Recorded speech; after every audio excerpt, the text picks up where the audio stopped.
gallery. My two boys, Graham and Thomas Pinnell, in the gallery. Please welcome them to the People's House.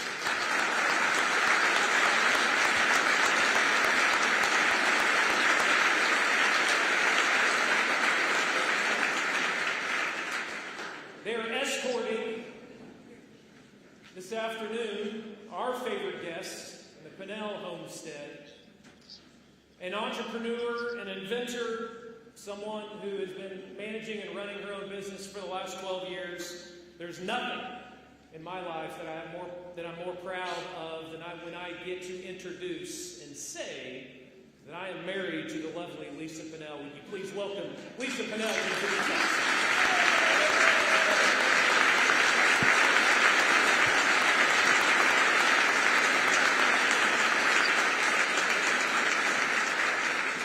My distinct privilege to call the first joint session of the second regular session of the 60th Oklahoma Legislature to order. Senator Daniels, you are recognized for a motion. Thank you, Mr. President. I move that the attendance roll of the Senate be considered the roll call of the Senate in joint session. You've heard the motion. All those in favor say aye. Aye. All opposed, nay. The ayes have it. The motion is adopted. Representative Josh West, you are recognized for a motion. Thank you, Mr. President, for your final first joint session. Mr. President, I move that the attendance roll call of the House be considered the roll call of the House in joint session. You've heard the motion. All those in favor say aye. Aye. All opposed, nay. The ayes have it. Motion is adopted. I hereby declare a quorum of the House and Senate present and a joint session of the Oklahoma Legislature duly assembled. Ladies and gentlemen, serving as our chaplain today for joint session is House Chaplain Pastor Ronnie Wilson. Would the members and the guests in the gallery please rise as you are able for the invocation. Following the invocation, please remain standing for the posting of the colors by the Choctaw High School Air Force Junior ROTC. Pastor Wilson. Thank you, Mr. President. Deuteronomy 31:8. The Lord himself goes before you and will be with you. He will never leave you nor forsake you. Do not be afraid. Do not be discouraged. I invite all of Oklahoma to pray.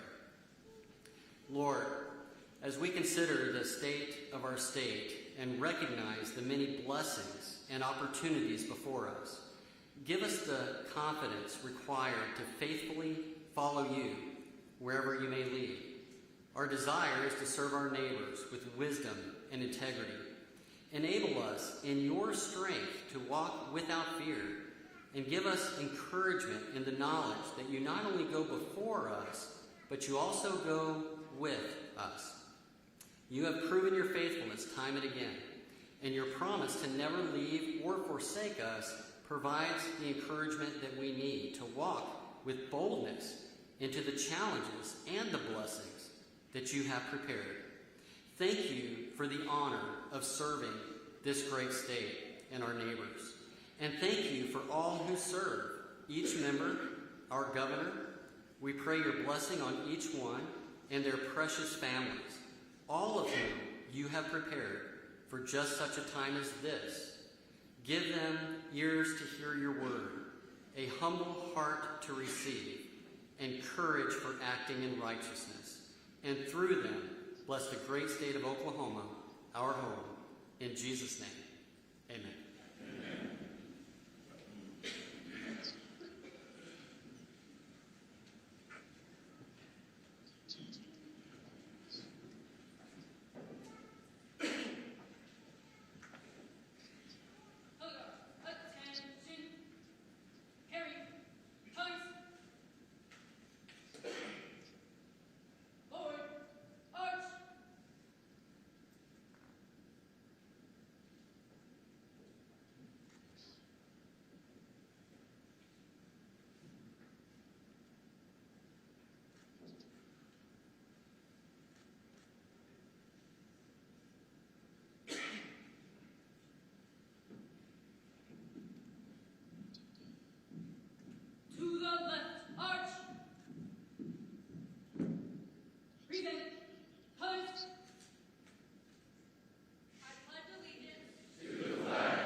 Please stay standing as we recognize the officers of the executive branch and statewide officials.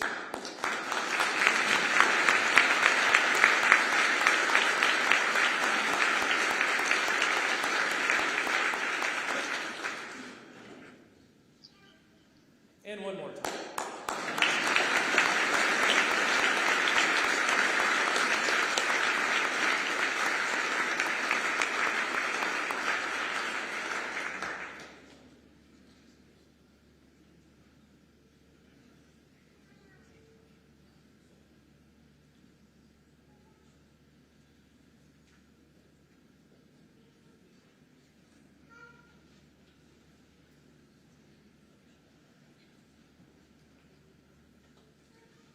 Ladies and gentlemen, it is my distinct pleasure to announce the arrival of representatives of each of our statewide courts. Please stand as you are able as the House and Senate Sergeants of Arms escort the judges of the Court of Civil Appeals led by Presiding Judge Stacey Hickson, the Court of Criminal Appeals led by Presiding Judge Gary Lumpkin, and Justices of the Supreme Court led by the Chief Justice Dustin Rowe into the chambers.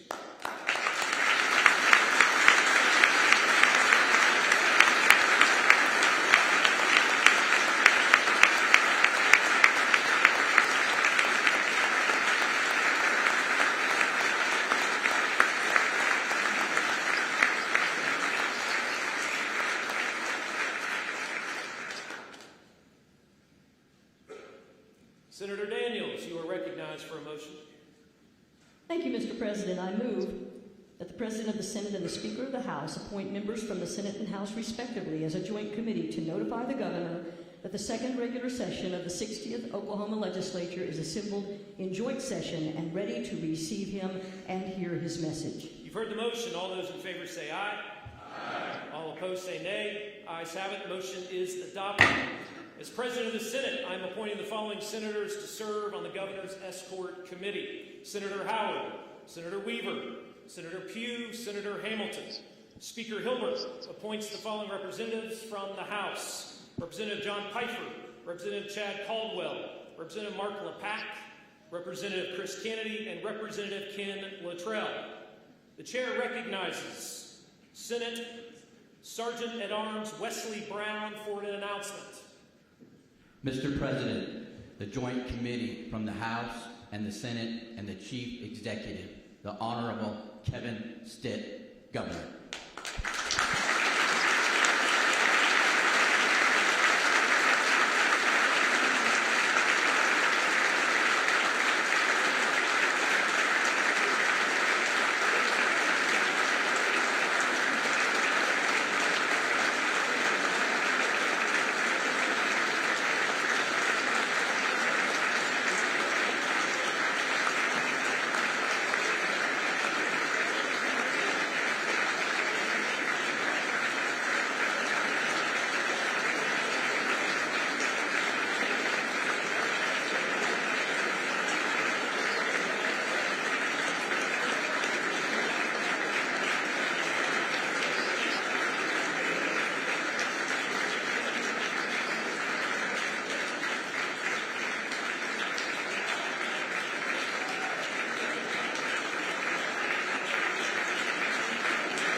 Members of the legislature, executive officers, tribal leaders, members of the judiciary, and people of Oklahoma, it is my distinct honor to recognize my friend, the Chief Executive, our Governor, Kevin Stitt.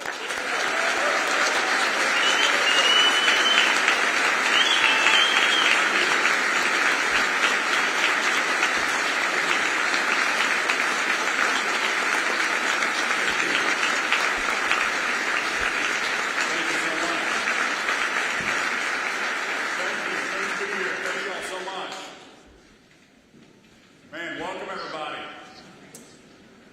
Lieutenant Governor Matt, it has been a great honor to serve alongside you for the last 7 years. You've done an amazing job.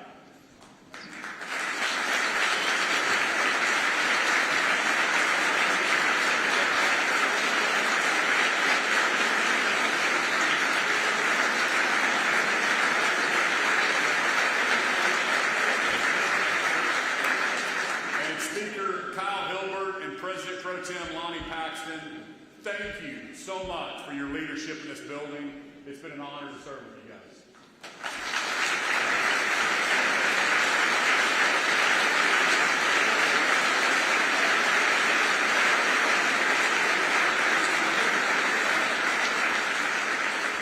And members of the 60th Legislature and all the statewide elected officials, I'm looking forward to serving with you and working with you this session. Members of the judiciary, thank you so much for being here today and for your service to the great state of Oklahoma. I really, really appreciate it. To my cabinet members, thank you for your service to our great state. And I want to extend a special thank you to those who have served with me from the very beginning. Secretary Blaine Arthur and Secretary Tim Gatz.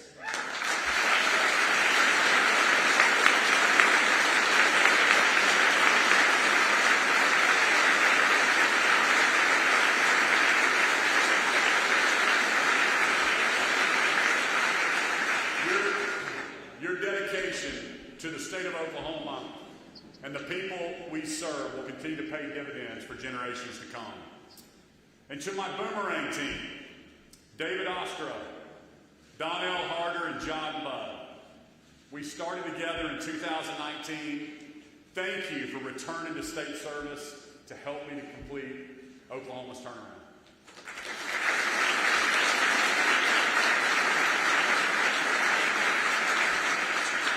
And how about those world champion Oklahoma City Thunder?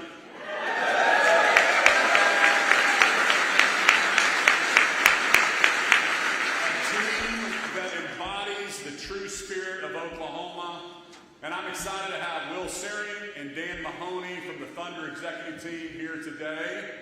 Thank you for bringing the championship home.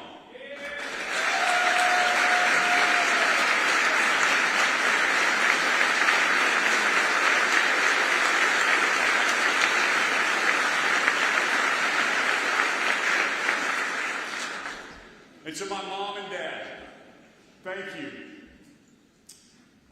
for being here today. Your prayers and support have been invaluable throughout my life. I'm so grateful for you. To my brothers, I've got Kent and Keith in the audience. Thank you for everything you've meant to me in my life. I appreciate y'all being here. To my children, I've got Drew and Remington and Houston and Piper here.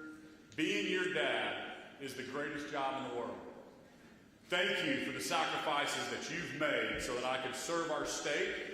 I did so you and your fellow Oklahomans could chase your American dream. And to the most beautiful and elegant First Lady in the entire country, you've kept our family strong. You've been a constant source of wisdom and prayer. And you've been my steadfast partner throughout our marriage. Thank you, and I love you.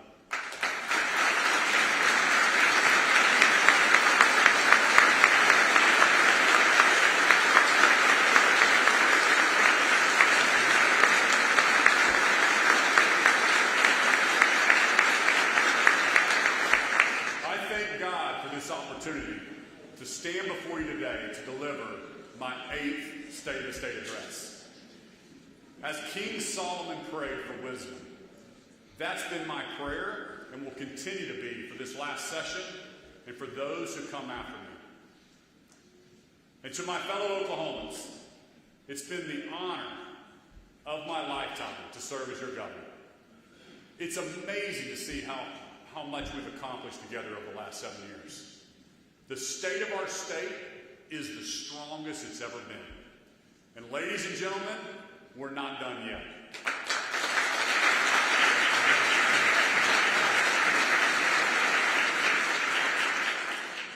When I first addressed this chamber in 2019, before I had any idea what challenge awaited us. I promised a turnaround for our state. I cast a clear vision for Oklahoma to be a top 10 state. But to understand where Oklahoma's going, it helps to remember how America even came to be. And in our 250th year as a nation, we reflect on that story. Our story is one built on gritty ambition. It's a story where nothing was given, but everything is possible. Where your future could be determined not by the circumstances of your birth, instead by what you are willing to work hard to build. That spirit, the belief that opportunity is earned, not inherited, and that you can achieve anything that you set your mind to, is the heartbeat of the United States of America. Oklahoma is not just part of this American dream. We are its purest expression. And this spirit is what has always defined Oklahoma. Oklahoma is where bold dreams are possible. And I believe these last 7 years have been the greatest in state history. We've gone from budget deficits to historic savings. We've increased public education funding more in my term as governor than they did for 25 years combined.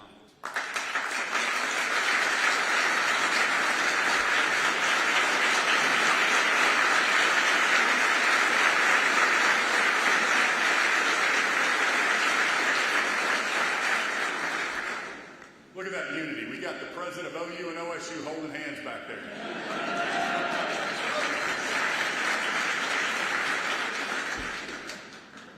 At the same time, we've cut taxes by $1.6 billion.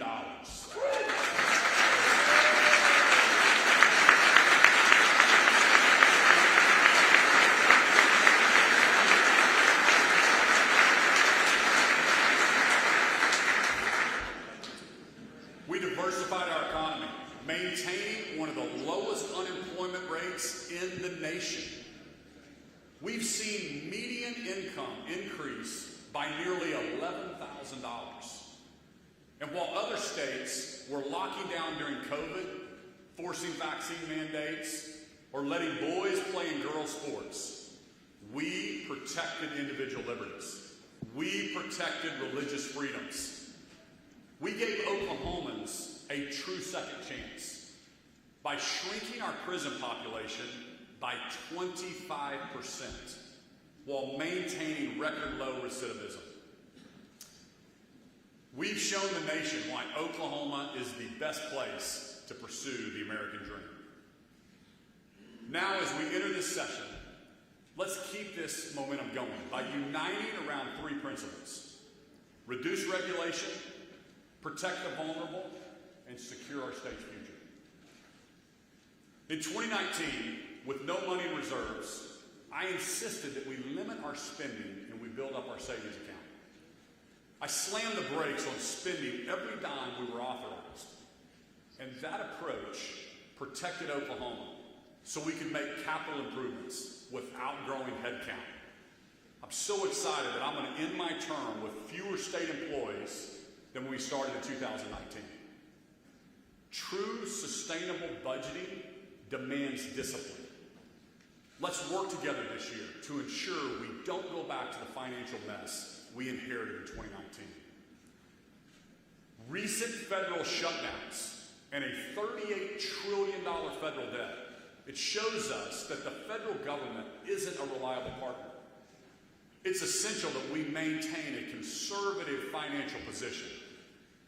Let's be cautious with unfunded mandates, with new agencies and new programs. There's going to be 6,200 bills considered this session. 6,200. Every bill will come with a trade-off. And those often come in the form of spending more money.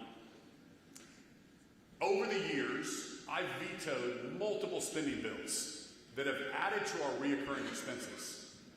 Yet many of those vetoes were overridden. Tallying it all up, veto overrides of spending bills have cost the taxpayers nearly $800 million in my time as governor. That's enough to cut another point off of the income tax. We have to stand up to the taxpayers and advocate for the future of our state.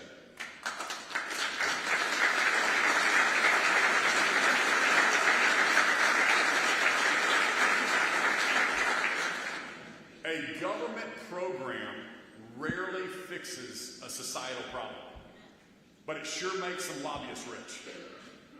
Like Ronald Reagan said, you eventually run out of other people's money. Last year, with your partnership, we delivered one of the greatest budget reform wins in history, the path to zero income tax, effectively capping in statute spending to protect the taxpayers.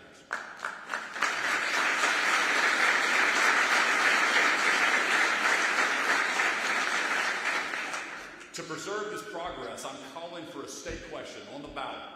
Let's codify a 3% annual cap on reoccurring spending growth in our Constitution. And let's lock in future cuts with ironclad rules. This keeps the growth of government in check, and it protects the Oklahoma taxpayer. And where I have the authority, I'll rein in welfare spending. Government dependency is a trap. It robs self-reliance, and it balloons budgets. I always say government programs should be a trampoline, not a hammock. But too often that's not the case. Medicaid is Exhibit A. It's driving massive spending growth while enabling waste. In 10 years, Medicaid is projected to eat up 37% of our annual budget, $6 billion. We have to make a change. My recent executive order ramps up work requirements on vetting for Medicaid, SNAP, and other federal welfare benefits. But I need your help. I'm calling on the legislature to send a question to voters that would allow adjustments to Medicaid expansion so that we protect the program for those who really need it, not those who should be working. When I ran for office, I promised Oklahomans a $2 billion savings account. No one believed we could do it. The newspapers ran headlines challenging the idea. Today, with your partnership, we have shattered records, holding the largest cash reserves in state history, over $5.5 billion at its peak.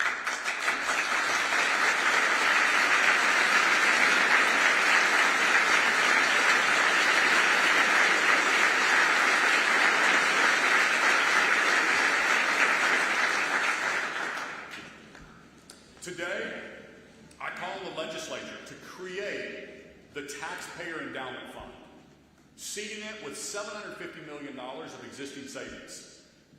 Let's imagine what's possible.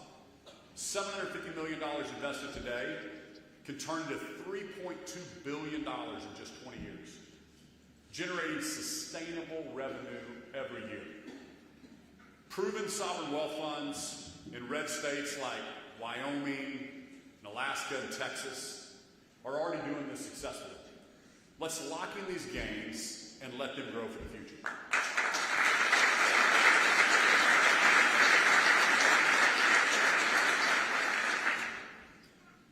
Last week, 1,000 Oklahomans were born. One of them is very special to me, my first grandson.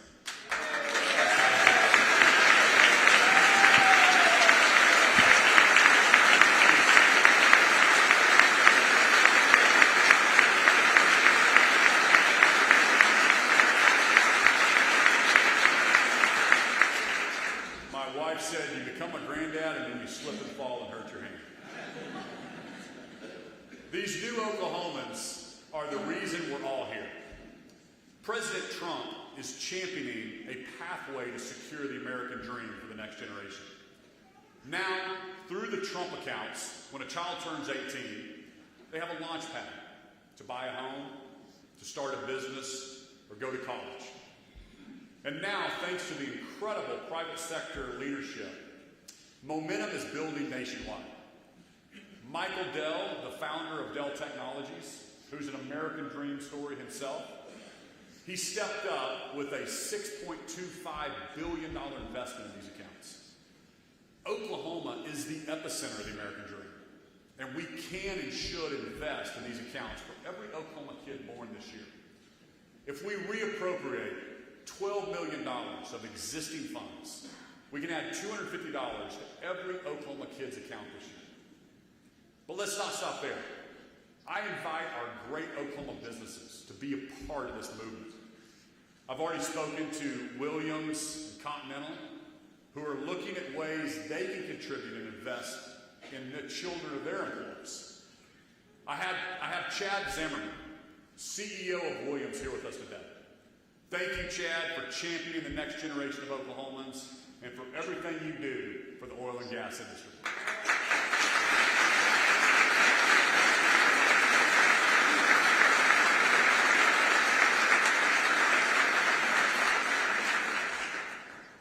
I guess I'm going to break the news. You said y'all were doing $1,000 for every kid born that works for Williams. It's amazing.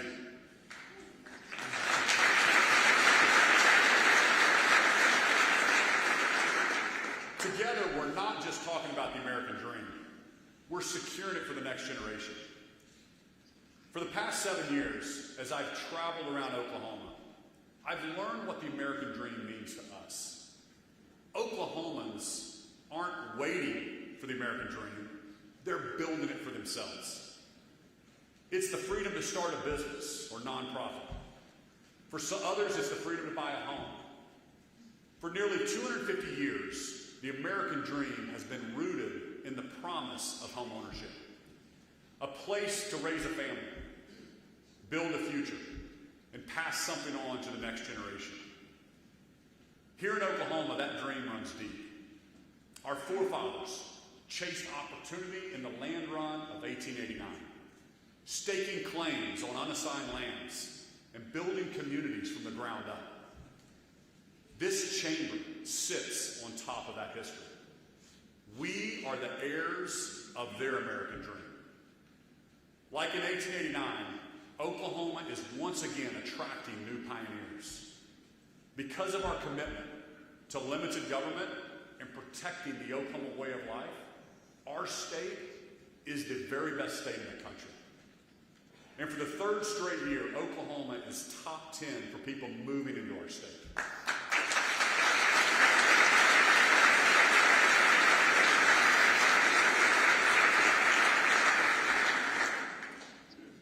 We are heading in the right direction, and the world is taking notice.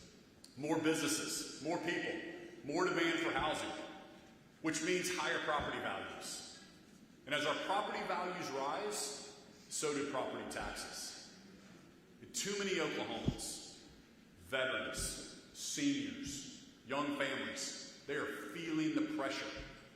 Many are concerned they're being priced out of the American dream. We owe Oklahomans real relief, not temporary fixes and election cycle talking points. We can't lose the momentum of this moment. I'm calling for a state question that freezes property tax growth across the board. Send it to the people.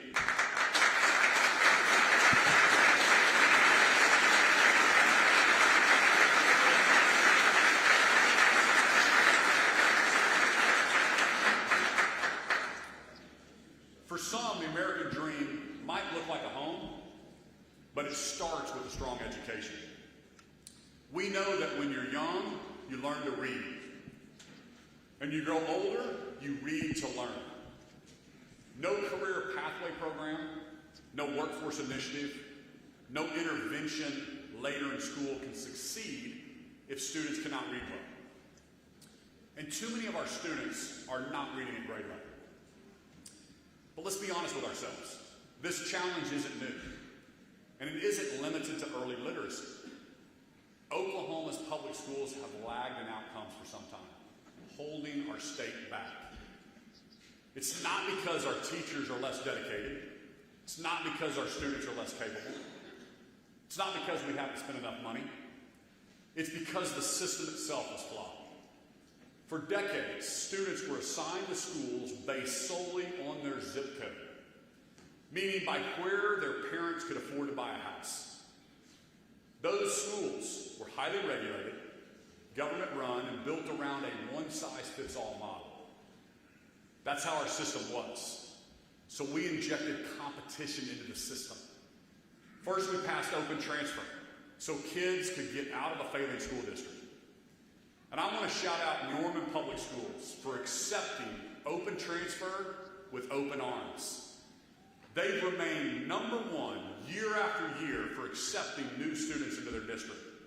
And right now on the second floor, in the blue room, there is a group of Norman High students listening right now. And as a fellow graduate of Norman High, thank you for being here, and go Tigers.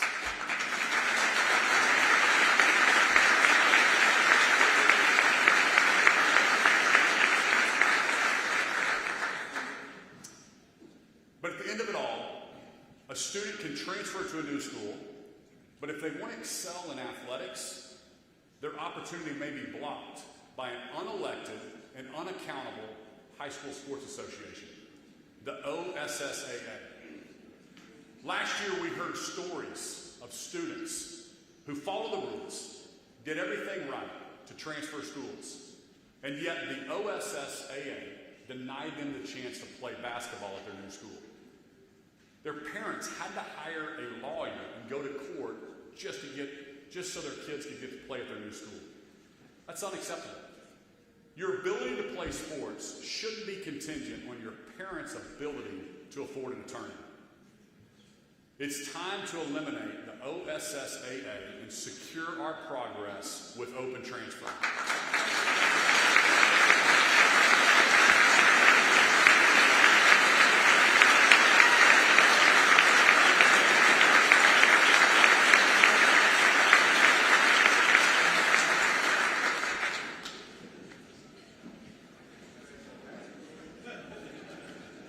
Next, we expanded access to charter schools.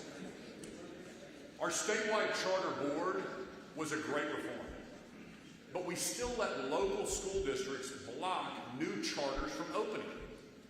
Listen, you shouldn't have to get permission from McDonald's to open a Burger King across the street.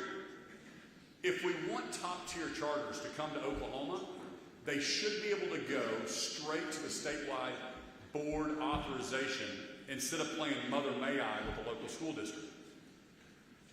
Finally, we passed the most impactful education reform in our history, the parental choice tax credit. To finish the work on this achievement, it's time to make the program available to every Oklahoma family who wants it. Let's eliminate the cap.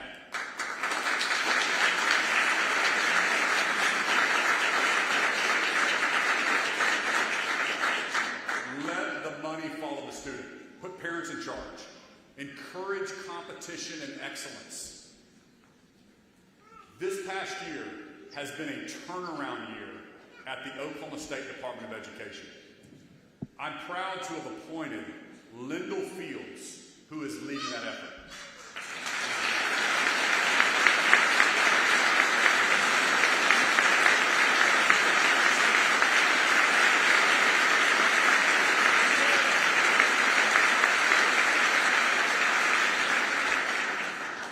He's brought a much-needed culture change to our state. Oklahoma has always elected its state superintendent. Every 4 years, a new candidate runs for that office, promising parents a new solution, more programs, more money, more accountability, more flexibility, on and on. Is the problem really that we haven't yet found the magic policy idea? Or is it that we have a politics problem? 38 other states appoint their superintendent rather than electing them. It keeps the focus on outcomes instead of politics. Leadership alignment matters. That's why Oklahoma's next governor should have the authority to appoint the superintendent of education.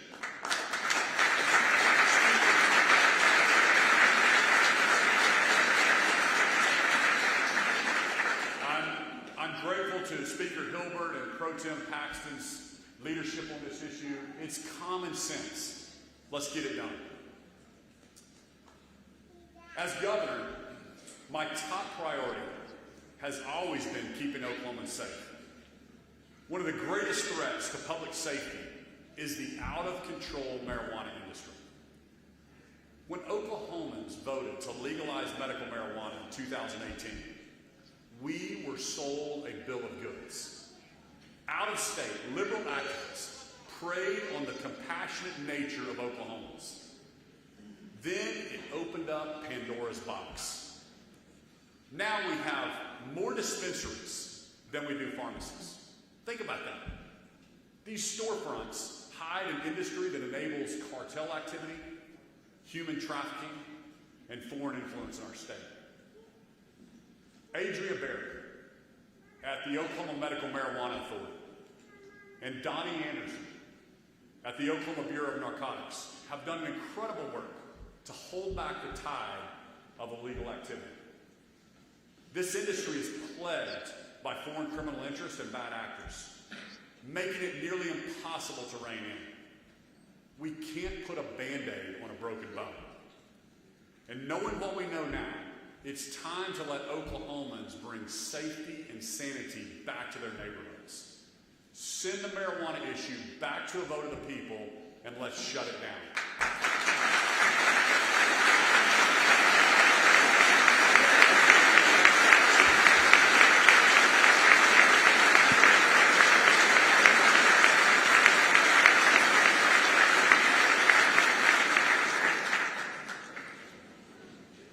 As I've spent time reflecting, there's one great challenge that will remain. To those of you in this chamber and those yet to serve, I implore you to fight for one Oklahoma, for fairness, transparency, and for state sovereignty. I'm proud of Oklahoma's heritage. From the Native Americans who lived on this land and those who participated in the land run to statehood. We have an amazing history. When Justice Gorsuch, in a 5-4 decision in July of 2020, decided that half of our state was a reservation, I became the first governor who had to face this new challenge. In the wake of the McGirt decision, I have worked tirelessly to hold the line to keep one Oklahoma and to protect the rights of every Oklahoma. We need to come together and protect the vision that was cast in 1907. We need to stop any effort to federalize half of our state. That's why it's so important that we elect men and women of integrity. And I want to make a few truths abundantly clear. Number one, all laws should apply equally to all Oklahomans, no exceptions. An Indian named Kevin Stitt shouldn't be treated differently than a single mom of a different race. If you commit a crime in Oklahoma, you should be prosecuted by a duly elected Oklahoma district attorney. You should be tried in an Oklahoma court overseen by a duly elected Oklahoma judge. And you should be protected by the rights laid out in the Oklahoma Constitution. Your race shouldn't call any of these factors into question. Number three, if you live in Oklahoma, if you drive on Oklahoma roads, you attend Oklahoma schools, you vote in Oklahoma elections, you absolutely should not have different tax treatment than any other Oklahoman. These things shouldn't be controversial. I challenge Oklahomans to elect people who are committed to these values and protect these simple truths. Game wardens shouldn't be afraid to ticket poachers. District attorneys shouldn't be afraid to prosecute criminals. Local sheriffs shouldn't be afraid to enforce the law. Many of us in this room have decried the DEI programs of the Biden administration, yet stand quietly by when some say an Indian should be subject to a different set of laws. We either believe in equal rights for all or we don't, and it's time to choose. This issue will continue to split our state, both literally and figuratively, unless we address it head on. It will be uncomfortable, And you're going to have to face down the state's largest political donors. But we must continue to fight for one Oklahoma.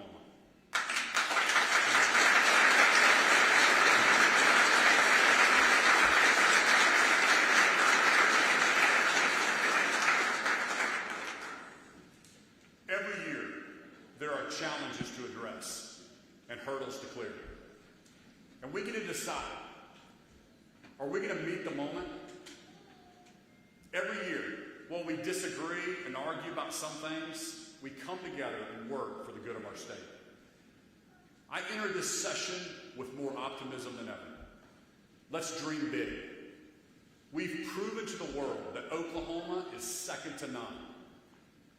It's a state that promotes innovation, champions freedom, and creates opportunities for its people.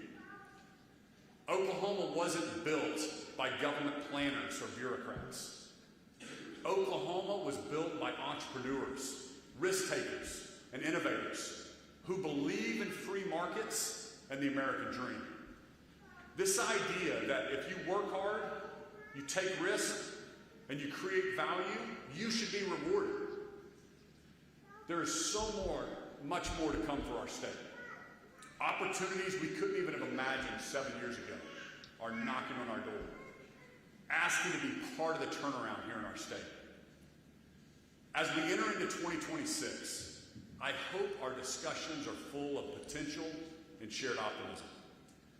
Let's pursue the well-being of Oklahomans instead of our own self-interest. Ronald Reagan, prior to his political career, he gave a speech called A Time for Choosing. It's a powerful speech exploring the role of government and the welfare state. I'll challenge you to go home and read that speech. He concludes by saying, you and I have a rendezvous with destiny. We'll preserve for our children this, the last best hope of man on earth, or we'll sentence them to take the last step into 1,000 years of darkness. He's reminding us that we have to teach our children that there is no such thing as equal outcomes, only opportunities. The decisions we make in this building should not be made solely under the consideration of our next election or the leadership posts we hope for next session. They should not be made in pursuit of favor with lobbyists or special interest groups, or a job when you want to get done with your service. Every decision we make here must be in pursuit of the good of Oklahoma's future. The turnaround started here in 2019. It's been an amazing journey, and it's up to us to preserve the American dream for the next generation. Our choices will take us to the next level or back to the struggles we've turned away from. We have a rendezvous with destiny. Let's grab it with the tenacity and grit that sets us apart as Oklahomans. May God bless you, and may God continue to bless the great state of Oklahoma. Let's have a great 26.